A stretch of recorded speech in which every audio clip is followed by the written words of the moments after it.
Hi friends, ఈరోజు నేను చేస్తున్న రెసిపీ వచ్చేసి కరకల్లాడి జంతికలండి. నేను వీటిని మినపగుళ్ళతో చేస్తున్నాను.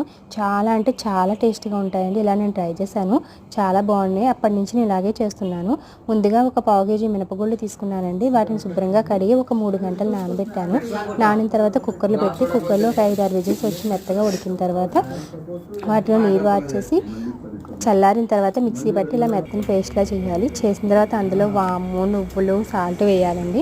తర్వాత అందులో వరిపిండి వేసి కలుపుకోవాలి. వరిపిండి కొంచెం గట్టిగా ఉంటే వేడి నీళ్ళు బాగా మరగబెట్టుకుని ఆ నీళ్ళు ఇందులో వేసి సమానంగా కలుపుకోవాలని నేను టేస్ట్ కోసం కారం కూడా వేసాను. ఆ తర్వాత వేడి నీళ్ళు పోసి బాగా కలిపిన తర్వాత శనగపిండి కూడా వేయాలండి. టేస్ట్ బాగుంటుంది శనగపిండి వేస్తే.